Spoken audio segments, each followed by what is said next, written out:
시편 22편 1절에서 2절입니다. 제가 봉독합니다. 내 하나님이여 내 하나님이 어찌 나를 버리셨나이까? 어찌 나를 멀리하여 돕지 아니하시오며 내 신음소리를 듣지 아니하시나이까? 내 하나님이여 내가 낮에도 부르짖고 밤에도 잠잠하지 아니하오나 응답하지 아니하시나이다. 아멘. 마태복음 27장입니다. 45절입니다. 제6시로부터 온 땅에 어둠이 임하여 제9시까지 계속되더니 제9시쯤에 예수께서 크게 소리질러 이르시되 엘리 엘리 라마 사박다니 하시니 이는 곧 나의 하나님 어찌하여 나를 버리셨나이까 하는 뜻이라. 아멘. 네, 오늘은 교회력으로 말하면 고난주간입니다.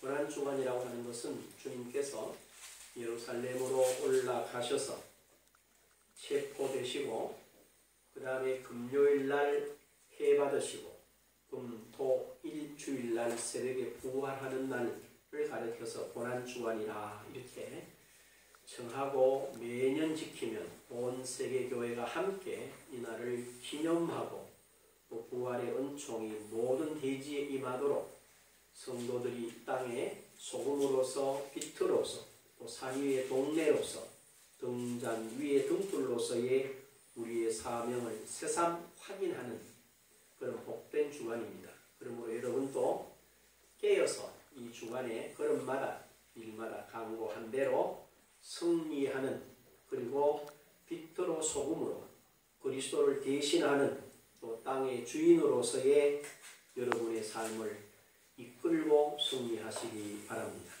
특별히 기독교 복음의 위대함은 다른 내용과 다르다는 데 있습니다.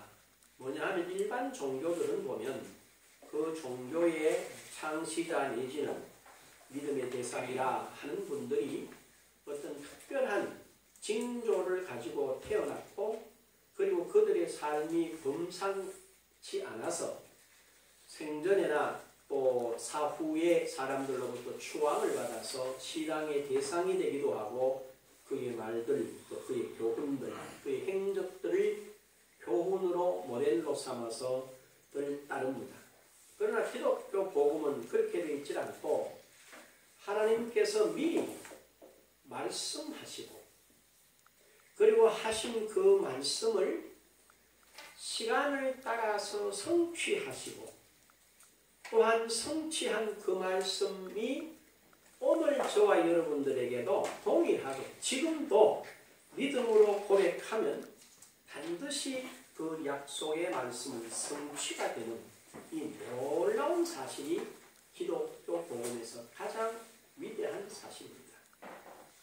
그러므로 저와 여러분들이 이 사실을 실제로 깨닫고 이 믿음 가운데 서 있으면 어떤 경우에라도 우리는 뭘 할 수밖에 없어요? 강하고 담대하고 그리고 항상 최상의 위치에 서서 주님과 교제하며 승리의 삶을 누릴 수 있습니다. 그래서 마태복음 7장 24절에서 27절까지 보게 되면 비가 오고 바람이 불고 창수가 나되 집에 와서 부딪힐지라도 그 집을 반석 위에 지었기 때문에 아무런 뭐가 영향을 줄 수 없다 이렇게 했습니다. 그러면서 이는 주초를 반석 위에 놓으리라 했어요. 만일 저와 여러분들이 그 말씀 그대로 늘 말씀 가운데 나를 세우고 그 말씀을 쫓아서 모든 것들을 접하게 되면 우리는 결코 낙심하지 않습니다. 절망하지 않습니다. 그리고 어떤 일 앞에서도 포기하거나 낭망하거나 좌절할 일이 없습니다. 왜냐? 내 안에 계시니까 세상에 있는 자보다 뭐하시다? 크시기 때문입니다. 이걸 실제로 여러분들이 뭐하느냐? 적용하시면 거기서 놀라운 하나님의 역사를 볼 줄로 믿습니다. 그래서 오늘 우리가 당한 이 종료주일인데 이 종료주일 고난주간은 그러면 그냥 만들어진 것이냐? 결코 그렇게 되어 있지 않다는 것입니다. 구약 구약에 보면 이 고난주간에 예수께서 담당하실 여러 가지 예표들이 대단히 많이 있습니다. 그 가운데서 주님이 이 땅에 출생하기 약 한 600여 년 전에 예언한 선지자 이사야의 말을 들면 이사야서 11장 1절에서 5절에 보게 되면 이런 표현이 있습니다. 이새의 줄기에서 한 싹이 난다. 그래서 싹이 난다. 그리고 4절에 보게 되면 바로 한 막대기가 라고 하는 말이 나옵니다. 한 싹이 나고 막대기가 난다. 그런데 이 막대기란 뭘 말하나? 지팡이, 라이더라고 이렇게 불리고 있어요. 지팡이가 있다. 바로 이사야는 이 이새의 줄기로부터 나는 한 지팡이를 가지고 뭘 설명하느냐 하면 오늘 그리스도께서 당하신 고난을 잘 설명하는데 이게 또 참 재미있어요. 예수 그리스도가 출생하기 600년 전쯤의 사람인 이사야가 이새의 줄기에서 난 한 싹, 한 지팡이로 말을 했는데 이 지팡이는 어디서 출발하느냐 하면 바로 출애굽기 7장에 보면 나타납니다. 그게 7장에 보면 여러분들이 아시는 대로 이런 표현이 있죠. 하나님께서 모세와 아론에게 하시는 말씀이 너 바로 왕 앞에 가서 내 아들 내 장자인 내 백성을 내 보내라 하라. 그리하면 그가 반드시 이런 말을 할 것이다. 바로가 너희에게 이르기를 너희는 이적을 보이라 하면은 너는 아론에게 말하기를 너희의 지팡이를 들어서 바로 앞에 던지라 하라. 그것이 뱀이 되리라 그랬어요. 막대기, 지팡이를 누구 앞에? 바로 왕 앞에 던져라. 그럼 그것이 뭐가 된다? 뱀이 될 것이다 라고 했어요. 그 말씀 그대로 모세와 아론이 바로에게 가서 여호와의 명하신 대로 행하여 아론이 바로와 그 신하 앞에 지팡이를 던졌더니 뱀이 된지라. 여기서 말씀드린 대로 바로 하나님께서 이새의 줄기에서 난 한 싹, 한 지팡이, 말씀이 육신이 된 예수 그리스도를 예표하는 뭐로 지팡이를 던졌더니 이게 뭐가 됐어요? 뱀이 됐더라 라는 것입니다. 우리가 생각할 때 뱀 그러면 뭐를 상징합니까? 죄나 악을 대표합니다. 그런데 하나님은 이 사건을 통해서 바로와 마귀에게 이 땅에 무슨 일이 일어날 것인지를 예고편으로 보여주셨어요. 그러나 사단은 그것을 이해할 만큼 똑똑하지 못했고 바라도 마찬가지였습니다. 그래서 바로가 뭐라고 말합니까? 지팡이를 던져서 뱀이 돼서 그건 나도 할 수 있다. 이러고는 자기 마술사들을 불러서 뭘 하게 합니까? 지팡이를 던졌어요. 그랬더니 그 지팡이들이 뭐가 됩니까? 뱀이 됩니다. 그런데 재미난 것은 아론이 던진 뱀이 마술사들이 던진 모든 뱀을 뭐 했어요? 잡아 먹어버렸어요. 결국 이 말은 뭘 말하느냐 하면은 예수께서 죄가 되시는 예표를 볼 수 있습니다. 여러분 예수 지팡이를 던졌던 지팡이가 뭐로 변했어요? 뱀, 악이나 죄를 상징하는 것으로 변했다는 거예요. 그래서 바로 예수님께서는 저와 여러분을 위하여 십자가에 죽을 때 뭐로 변하셨어요? 죄로 변하셨어요. 우리가 감당해야 될 악으로 변하셨다는 겁니다. 그래서 뒤에 좀 나오지만 미리 좀 이야기를 하면 여러분 무슨 소리야? 처음 듣는 소리야? 이렇게까지 그렇지 않아요. 고린도후서 5장 21절에 뭐라 그래요? 하나님이 죄를 알지도 못하신 이를 우리를 대신하여 뭐를 삼아서? 죄로 삼으시고 라고 하는 고린도후서 5장 21절 말씀이 바로 출애굽기 7장에서 지팡이를 던졌더니 그것이 뭐로 변해? 뱀으로 변해. 그 뱀이 뭐를 말한다고요? 죄를 말한다. 죄 중에서 제일 큰 죄가 나머지 모든 죄들을 싹 다 뭐 했다는 거예요? 먹어버렸다는 거야. 이것이 바로 예수께서 영적으로 죽으셔서 우리의 죄를 없이 하시기 위하여 죄가 되는 구약 성경의 예표 중에 하나인 것입니다. 이해가 되셨죠? 바로 이 사건은 바로와 마귀가 세상 앞에서 하나님의 계획을 드러내기 시작한 아주 중요한 사건이에요. 그런데 우리는 늘 이 본문을 놓고 이 말씀들과 연결을 시킬 줄 모르니까 지팡이가 던졌더니 뱀이 내가 뱀 잡아먹었다. 그래 바로가 그래도 말 안 듣더라 이렇게 생각을 하는 거예요. 성경은 그렇게 말씀하고 싶은 게 아니에요. 이 세계 줄기에서 말씀이신 예수께서 오시는데 이분이 뭐가 된다고? 바로 지팡이가 돼서 또 그리고 그 지팡이가 뭐로 변해서 뱀으로 변해서 모든 죄를 뭐한다? 먹어버린다. 그래 죄 전체가 되셔가지고 뭐로? 죽으심으로 죄 문제를 뭐 했다는 거요? 해결하셨다는 거예요. 이게 바로도 모르고 마귀도 몰랐어. 그런데 오늘 그 결과 혜택을 보는 성도들조차도 그 부분을 모르고 있다는데 불안한 거예요. 그래서 사실은 정확하게 말하면은 저와 여러분들은 뭐요? 죄와는 상관이 있어요? 상관이 없어요? 상관이 없어요. 내 자신을 제대로 잘 알면. 그래서 지팡이가 한 마리의 뱀이 되신 예수가 죄가 되신 것은 죄를 상표버려서 뭐 했단 말입니까? 죄 자체를 완전히 뭐 했어요? 없이 하셨다. 그래서 사실은 2000년 전에 예수를 통해서 하나님이 이 일을 완성해 놓으셨어요. 누구든지 이 일을 듣고 믿는 사람들은 그 순간부터 뭐와 상관이 없어? 죄와 상관이 없는 삶으로 간다는 이 놀라운 말씀을 하고 있어요. 그 지팡이가 다른 모든 뱀을 삼켰기 때문에 죄는 이미 뭐 했다? 패배하고 없어졌다 이 말이에요. 누구 안에 있는 사람들? 예수 믿는 사람 안에. 이게 십자가의 예표예요.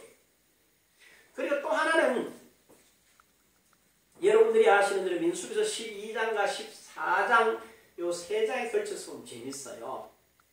가데스 바네아에서 하나님께서 이스라엘의 12정탐꾼을 뽑아서 어디다가 가나안을 정탐하게 합니다. 그런데 갔다 온 사람들이 뭐라고 말합니까? 10명은 보고를 하는데 악한 보고를 해요. 그 땅은 거민을 삼키는 땅이야. 우리가 그 땅에 들어가면 그 사람들이 맞아 죽어. 우리는 뭐 우리는 다 가면 죽을 것이야. 이렇게 말해요. 이때 하나님 그 말씀을 듣고 뭐라 그러세요? 모세에게 분명히 이렇게 말합니다. 너희가 말한 대로 너희가 다 광야에서 뭐 할 것이다? 죽을 것이다. 이렇게 말씀하셨습니다. 다른 어떤 외부적인 요인이 아닌 너희가 말한 대로 죽는다는 거예요. 그래서 어떻게 됩니까?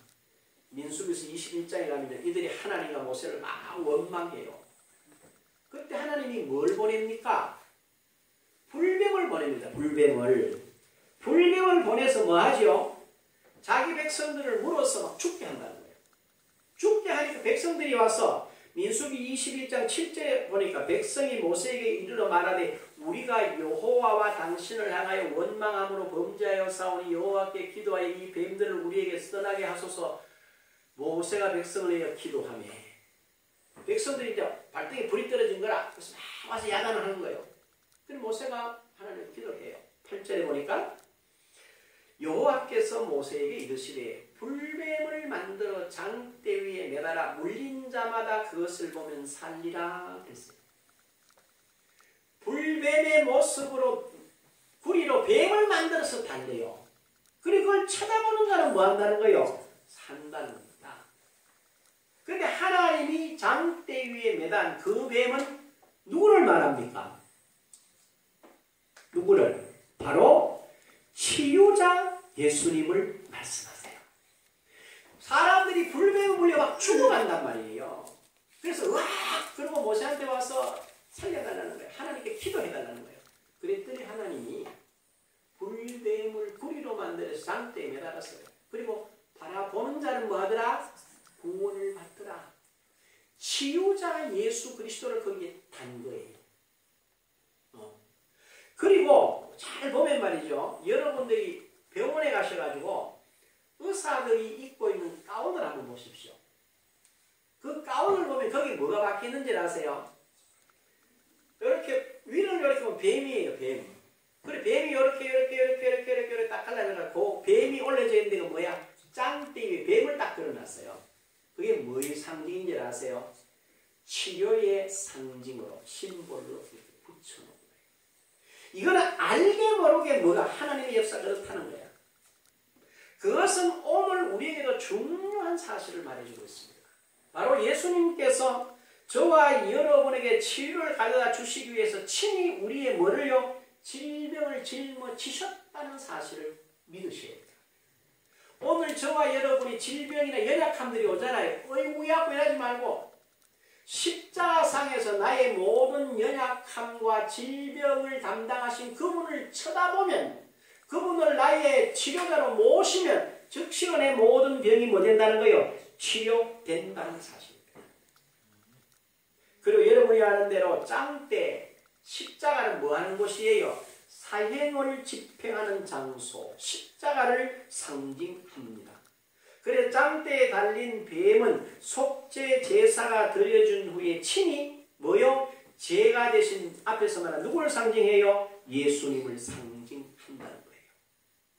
그리고 그것은 바로 옛뱀인 사단에게 떨어진 하나님의 심판을 상징하기도 합니다.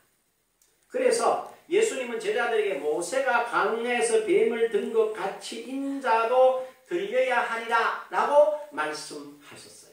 그러니까 지금 광야에서 모세가 만들어 뱀을 달았잖아요. 그건 바로 누구를 상징하는 거다? 나를 상징하는 거다 라고 해서 구약의 예표를 뭐 하셨단 말이에요? 이분이 확인시켜 주셨어요. 그리고 예수님은 기꺼이 자신을 십자가와 죽음에 내어주시고 그분이 친히 속죄의 제물이 되셨습니다. 제물이 되어서 드려지는 순간 하나님은 그분은 우리를 위하여 죄가 되게 하셨어요. 앞에서 말한 고린도후서 5장 21절이 그 말입니다. 죄 없으신 하나님의 아들이 뱀이 되셔서 모든 죄를 친히 뭐 했다고요? 상표버렸다. 그리스도 예수 안에 있는 저와 여러분들은 예수님으로 말미암아 다시는 죄와는 상관이 있다 없다?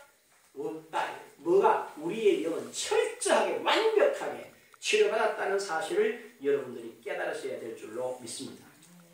그래서 예수님은 십자가에서 사단에게 치명적인 타격을 가하셨어요. 거기에서 뭐한 예수님도 사단도 이 싸움에서 다 같이 뭐 했어요? 죽으셨어요. 예수가 죽고 사단의 모든 권세도 꺾여버리고 죄 자체도 그리스도 안에 완전히 해결되어 버려요. 이것이 바로 십자가상에서의 가장 중요한 사건입니다. 그러나 십자가상에서 하나님의 심판은 사단을 예수의 승리하는 부활로 말미암아 새 생명으로 태어나는 어떤 존재에게도 아무런 해악을 끼칠 수 없도록 만드셨어요. 그래서 저와 여러분들이 그리스도 안에서 새 피조물이 된 순간부터 사단은 저와 여러분들이 전적으로 뭐하는 존재예요? 무력한 존재. 우리를 어떻게 할 수 있는 힘이 없는 존재라는 사실을 여러분들이 알고 믿으시기를 주님의 이름으로 축복합니다. 그래서 뭐라고요? 짱대 위에 녹뱀은 하나님의 뭐요? 심판을 상징하는 겁니다. 여러분 가만히 생각해 보면 구리로 만든 뱀이 사람을 물어요? 못 물어요? 못 물어. 형상은 있지만 물질 않아요. 그렇기 때문에 아무도 구리뱀도 어머야 이렇게 만든 사람은 없다는 거예요. 바로 그런 상태가 됐다는 거죠. 그래서 예수님 오신 목적이 뭡니까? 요한일서 3장 8절에 하나님의 아들이 나타나신 것은 마귀의 일을 말하러 왔어요? 멸하러 왔다. 이처럼 분명히 출애굽기 7장, 민수기 13, 12, 13, 14, 21장에서 그러한 모든 것들은 바로 장차 예수님이 오셔서 오늘 종료 주간에 당하실 십자가의 고난을 뭐하는 거요? 예표하는 거예요. 그래서 기독교의 진리가 위대하다는 말이 바로 거기 있어요. 어느 날 갑자기 만들어낸 게 아니라는 거예요. 쭉 역사적으로 예언되어지고 그 예언들이 하나씩 성취되어져 가는 그 위에 누가 서 있어요? 저와 여러분이 서 있다는 거예요. 이게 바로 우리가 믿는 신앙의 가장 중요한 내용입니다. 그리고 그분의 짱대 위에 달린 녹뱀이 되셨는데요. 모세가 녹뱀을 만들어 짱대에 다니 뱀에게 물린 자마다 쳐다본 중 뭐하더라? 살더라. 이와 같이 모세가 강야에서 뱀을 든 것 같이 주님도 들렸어요. 십자가에 지고 들렸습니다. 그때 뭐가 됩니까? 바로 예수님은 뱀이 거기다가 심판받는, 그러니까 죄와 저주가 그 뱀에게 가해지고 나머지 사람들이 살아나는 것 같이 바로 예수가 십자가에 달릴 때 하나님이 그 예수를 뭐 한 거예요? 죽이셨다는 거예요. 뭐이기 때문에? 죄이기 때문에. 그 사실을 지금 성경은 말해요. 그래서 예수님이 뱀이 되셨고 놋뱀에서 놋이라고 하는 건 뭘 상징해요? 심판을 상징합니다. 그래서 하나님은 바로 뱀의 권능을 파쇄하시고 그 모든 저주를 누구 위에다가 쏟아부었어요? 예수 위에. 누가? 하나님이 담당시키셔서 쏟아부으셨다는 거예요. 이게 우리 상식으로, 우리 이성으로, 우리 지각으로 이해가 안 되는 거예요. 그래서 우리 요한이 뭡니까? 믿음입니다. 믿음. 그래 골로새 2장 15절에 기가 찬 말씀을 하세요. 예수님은 통치자들과 권세들을 파쇄하시고 무력화하셔서 온 천하에 드러내시고 십자가로 뭐 하셨다? 승리하셨다 라고 가르치고 있습니다. 그래서 하나님의 아들이신 예수께서 우리의 대적, 온 인류의 대적인 사단을 뭐로 만들어 놨어요? 불구자로 만들어 놓았어요. 그래서 누구든지 놋뱀을 두려워하지 않듯이 깨어서 십자가를 알고 예수를 아는 사람들은 절대로 뭐요? 놋뱀을 무서워할 이유가 없다는 것입니다. 그래서 사단은 예수님을 통해서 뭐요? 치명적인 일격을 맞고 영원한 불구자로 자기 역할을 못하고 있어요. 이걸 우리가 알고 우리의 삶 가운데 잘 적용해야 됩니다. 그래서 저와 여러분들이 이 사실 진실을 잘 깨닫고 깊이 생각해보면 놀라운 거예요. 아 그렇구나. 출애굽기 7장에 지팡이 위로 던져진 말씀이신 예수. 그분이 죄를 다 먹어버렸다. 민수기 21장에 뱀에 물린 자들의 모든 문제를 해결하기 위하여 장대 위에 놋뱀으로 달리신 예수. 그리고 그 장대는 십자가요. 그 놋이라고 하는 하나님의 심판을 상징 아무런 생명력이 없다는 것. 그리고 거기서 예수님이 뭐라요? 부활한다. 그래 그 안에 있는 저와 여러분은 그럼 어떤 존재들입니까? 우리는 뭐하는 존재들? 죄와 저주에 대해서는 완전히 뭐한 사람들? 죽은 사람들. 해방된 사람들. 다시는 하나님의 심판이 우리와는 상관이 없는 사람들. 우리에게 심판이 있으면 사망이나 생명이나의 심판이 아닌 더 많은 영원한 상급이냐 그렇지만 적은 상급의 문제만 남아있다는 사실을 깨닫게 된다는 것이에요. 그래서 이걸 어떻게 설명했냐 이렇게 설명을 했어요. 이걸 한번 찾아보십시오. 히브리서 2장을 합니다. 이건 너무 중요한 귀한 말씀이니까 여러분도 마음에 담고 보실 이유가 있어요. 히브리서 2장 14절 한번 봅시다. 자녀들은 혈과 육에 속하였으며 그도 또한 같은 모양으로 혈과 육을 함께 지니시는 죽음을 통하여 죽음의 세력을 잡은 자 곧 마귀를 멸하시며 또 죽기를 무서워함으로 한평생 매여 종노릇하는 모든 자들을 놓아주려 하심이니 했어요. 바로 예수님이 뭐 했다는 거예요? 힘으로 죽음을 눌린 게 아니라는 거예요. 뭐로? 육과 혈의 모양을 입고 그대로 오셔가지고 뭐로? 죽음으로서 죽음을 대신했다 이 말이야. 그래서 뭐예요? 죽음의 문제를 뭐 했어요? 끝내버리셨다. 저와 여러분들이 아는 대로 스데반이 돌에 맞아서 우리는 죽었다 그러잖아요. 그건 성경이 죽었다 안 그래. 뭐라 그래? 잠이다. 스데반은 그 생명이 육체에 머물러 있다가 어디로 간 거예요? 영혼으로 간 거예요. 죽은 게 아니라는 거예요. 바로 이와 같이 죽음의 값을 지불하는 가장 정확한 법은 뭐예요? 같은 죽음이에요. 무슨 모양으로? 같은 혈과 육을 가지고 와서 내가 대신해야 될 걸 그분이 대신했다는 거예요. 똑같은 모양으로. 예수님이 이렇게 우리를 위해서 뭘 하셨다는 거예요? 해결하셨다는 겁니다. 그러므로 더 이상은 우리가 뭐요? 고난 주간의 고난과 우리는 상관이 있다 없다? 상관이 없다라는 자리에 서야 한다는 거예요. 그 다음 두 번째로는 오늘 읽은 본문 10편은 천년 후의 사실을 마치 그 자리에서 보는 것 같은 모습으로 기록이 되어 있어요. 시편 22편 1절과 마태복음 27장 46절은 엘리 엘리 나마 사박다니 나의 하나님 나의 어찌하여 나를 버리시나이까 라고 하는 말이 똑같아요. 마치 뭐와 같다는 거예요. 그 밑에서 보는 모양하고 똑같은 모습을 그려놨어요. 이 천년의 시차가 있다는 거죠. 이건 바로 뭘 말하는가? 하나님의 말씀은 그냥 하는 것이 아니고 예언되어지고 그 되어지는 말씀이 때가 되면 반드시 뭐 된다? 성취된다. 이루어진다. 라는 사실을 설명하는 거예요. 이걸 저와 여러분이 깜짝 놀라게 받아들입니다. 그 다음에 이사야 53장을 한번 펴보십시오. 이사야서 53장 우리 1절부터 12절까지 오늘 같이 한 절씩 교독을 한번 해볼 필요가 있어요. 이사야 53장 1절에서 12절입니다. 찾아보십시오. 자, 제가 1절 읽고 여러분이 함께 2절 읽으십시오. 우리가 전한 것을 누가 믿었느냐?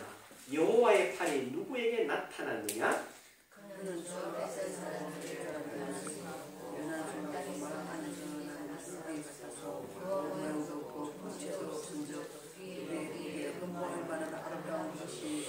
그는 멸시를 받아 사람들에게 버림을 받았으며 강고를 많이 겪었으며 질고를 아는 자라. 마치 사람들이 그에게서 불구를 가릴 것 같이 멸시를 당하였고 우리도 그를 귀히 여기지 아니하였도다. 그는 실로 우리의 질고를 주고 그에게 사랑을 우리는 사랑하기를 그는 질고를 받아서 하나님에게 맞으며 고난을 당한다. 그가 찔림은 우리의 허물 때문이요 그가 상함은 우리의 죄악 때문이라. 그가 징계를 받음으로 우리는 평안을 누리고 그가 채찍에 맞음으로 우리는 나음을 받았도다.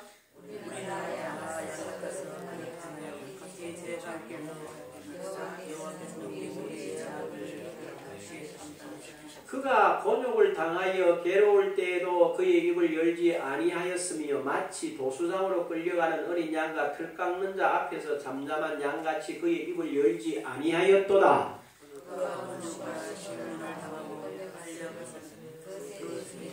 누가 생각하기를 그가 사는 자의 세상에서 끊어지는 마땅히 판결하되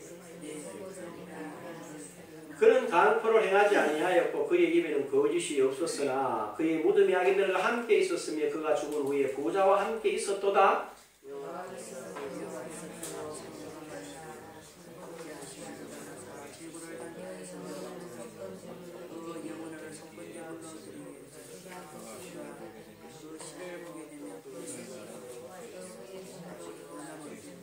두 절 같이 있습니다. 그가 자기 영혼에 수고한 것을 보고 만족하게 여길 것이라. 나의 의로운 종이 자기 지식으로 많은 사람을 의롭게 하며 또 그들의 죄악을 친히 담당하리로다. 그러므로 내가 그에게 종기한 자와 함께 몫을 받게 하며 강한 자와 함께 탈취한 것을 나누게 하리니 이는 그가 자기 영혼을 버려 사망에 이르게 하며 범죄자 중 하나로 헤아림을 받았음이니라. 그러나 그가 많은 사람의 죄를 담당하며 범죄자를 위하여 기도하였느니라. 자, 중장한 6절 다시 한번 보세요. 그가 우리는 다 양 같아서 그릇 행하여 각기 제 길로 갔거늘 여호와께서 우리 모두의 죄악을 그에게 뭐요? 담당시키셨도다. 하나님께서 우리 모든 우리의 죄악을 친히 그 아들 예수께 담당시켰는데 마치 예수님이 당하신 그 현장에서 그대로 그려졌다는 거예요. 그 다음에 10절이 중요해요. 그 여호와께서 그에게 상함을 받게 하시기를 뭐 하셨답니까? 원하셨다는 거야. 하나님이 원하셨다는 거야 이게. 그리고 질고를 당하게 하셨음즉 그랬어요. 하나님께서 하게 하셨다. 그게 바로 기독교 은총의 종교, 긍휼의 종교, 사랑의 종교가 여기서 기인하시는 겁니다. 그리고 나서 11절 하반절에 또 이렇게 돼요. 또 그들의 죄악을 친히 뭐 하셨어요? 담당하리로다.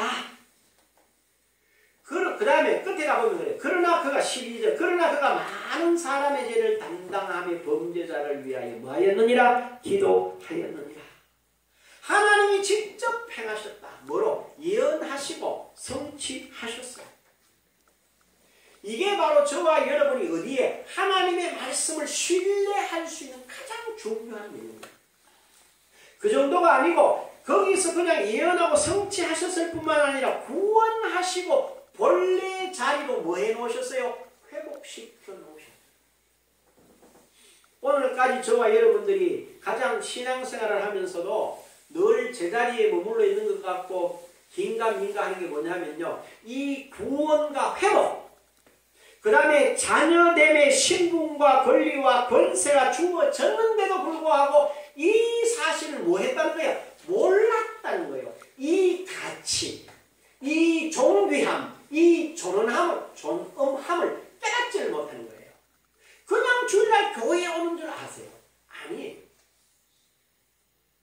이 부분을 뭐 해야 됩니까? 저와 여러분들이 깨달아요. 그래서 오늘 우리에게 허락하신 거예요. 이 사실을 붙잡아야 돼요. 그래서 히브리서 6장 17절에 이렇게 말합니다. 하나님은 약속을 기업으로 받는 자들에게 그 뜻이 변하지 아니함을 충분히 나타내시려고 맹세로 그 일을 보증하셨다. 이 놀라운 이야기입니다. 오늘 저와 여러분들이 이 땅을 사는 지금 말씀드린 대로 종료 주간에 주님이 당하신 고난이 출애굽기, 민수기, 그 다음에 이사야서에서 예언된 대로 이루어져서 오늘 우리에게 주어졌습니다. 이렇게 결론이 났어요. 그렇다면 오늘 우리는 어떻게 해요? 우리의 삶을 바로 하나님의 자녀됨의 신분과 권리와 권세에서 약속하신 말씀들을 뭐하라? 뭐로 받아라? 기업으로 받아라. 그러면 누가 그 약속을 이루신다? 바로 예수 그리스도 안에서 그 약속을 우리가 받으면 하나님이 그 약속을 뭐 한다는 거예요? 이루신다는 겁니다. 그 다음에 뭐 하라는 거예요? 그 약속을 기업으로 받고 믿었으면요, 절대로 흔들리시면 안 돼요. 흔들리시면 안 돼요. 우리의 제일 큰 약점이 뭔지 아세요? 지금까지는 우리가 이 사실을 몰랐던 것이 가장 큰, 무지가 가장 큰 문제였어요. 그러나 저와 여러분들이 이 사실을 알고 이 사실 가운데 서야 되는데 이게 어디서 걸리느냐? 여기서 걸리는 거야. 약속의 말씀, 주님, 주께서 내 모든 병과 내 모든 약한 걸 고친 걸 감사하며 나는 이제 건강합니다. 나는 병이 없습니다. 고백하면서도 당장 내 몸에 증세가 그냥 있어요? 없어요? 있으니까 해도 안 되는데 라고 어디로 돌아가 버립니까? 자기 생각으로 돌아가 버려요. 성경은 뭐라고 했어요? 믿음은 바라는 것들의 실상이요 보지 못하는 것들의 증거라.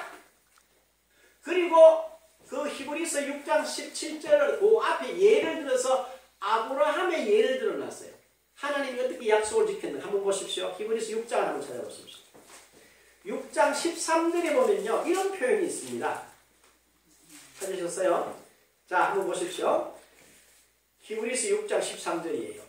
하나님이 아브라함에게 약속하실 때에 가르쳐 맹세할 자가 자기보다 큰 이가 없으므로 자기를 가르쳐 맹세하여 이르시되 내가 반드시 너에게 복주고 복주며 너를 번성하게 하고 번성하게 하리라 하셨더니 그가 이같이 뭐요? 오래 참아 약속을 받았느니라. 하나님은 아브라함에게 약속하시고 그 약속을 받는 아브라함은 뭐 했어요? 오래 참았다는 겁니다. 그러니까 봄에 씨를 뿌렸으면 그 결과를 얻기 위해서 언제까지 기다려야 됩니까? 가을까지 기다려야 됩니다. 그 씨가 자라서 추수할 때까지는 반드시 뭐가 있어야 돼요? 기다림이 있어야 된다는 거예요. 오늘 우리 그리스도인들이 이 부분에서 제일 약해요. 기다림의 부분에 익숙해 있지 않아요. 그래서 우리는 옛날 어른들 말처럼 어디 가서 뭘 찾습니까? 우물가에 가서 뭘 찾아요? 우물가에 뭐? 냉수를 찾아야지. 우물가에 가서는. 그럼 우리는 뭘 찾습니까? 숭늉을 찾습니다. 그러고는 뭐요? 아니래 하고 가버린다는 거야. 그래서 이 말씀에 대해서 제가 지난번에 한번 말씀을 드렸고 제가 참 그 말씀을 깊이 묵상하면서 그렇구나 이렇게 생각하고 있는데 누가복음 18장 1절에 이렇게 되어 있습니다. 항상 기도하고 그러면 항상 기도한단 말이에요? 기도 안 한단 말입니까? 기도한다는 말입니다. 그 뒤에 뭐라고 했어요? 항상 기도하고 낙심하지 말아야 할 것을 저희에게 비유로 하여. 그게 사람들이 항상 기도해놓고 뭐 한다는 거요? 낙심한다는 거야. 왜 낙심해요? 자기가 생각하는 대로 안 되니까 낙심하는 거야. 근데 안 되는 게 아니고 뭐라고 했어요? 시간의 문제라는 시간의 문제. 그래서 마가복음 11장 24절에 뭐라고 그럽니까? 그러므로 내가 너희에게 이르노니 무엇이든지 기도하고 구한 것은 받은 줄로 뭐해라? 믿어라. 받은 줄로 믿어라. 그리하면 너희에게 그대로 말이라 되리라. 그러므로 저와 여러분들 오늘 주신 이 말씀같이 이 종려중한 그리스도께서 받는 고난이 이미 수천 년 전에 예언돼서 하나 진행돼서 성취된 것 같이 오늘 내 삶에 하나님의 자녀로서의 신분과 권리와 자격을 가지고 권세를 가지고 약속하신 것들 하나하나를 뭐로 받아라? 기업으로 받아서 주님 앞에 뭐하고 믿음으로 감사하고 있으면 때가 되면 하나님이 그 열매로 우리를 영화롭게 할 줄로 믿습니다. 요 과정을 깨어서 걸어가는 저와 여러분 모두가 될 수 있기를 주님의 이름으로 축복합니다. 기도하십시오. 위하신 아버지 하나님, 은총을 진심으로 감사드립니다. 우리 주님께서 이 땅에 오셔서 고난당하셨던 일들이 갑자기 또 환경에 그래서 주어진 일이 아니고 오래전에 아버지 하나님께서 선지자들을 통하여 사건을 통하여 예견하시고 예표로 주신 말씀들이 구체화되어서 오늘 우리에게 이루어진 것을 확인해 보았습니다. 그렇다면 오늘 우리도 그 약속을 기업으로 받는 자들에게는 하나님이 불변하시고 영원하시기 때문에 동일하게 역사하실 줄로 믿습니다. 약속을 기업으로 받아서 믿음으로 행하고 감사하고 받아 복된 증의 삶을 걸어가게 하옵소서. 인도하신 주님을 찬송하오며 예수님의 이름으로 기도합니다. 아멘. 우리 다 일어나셔서 144장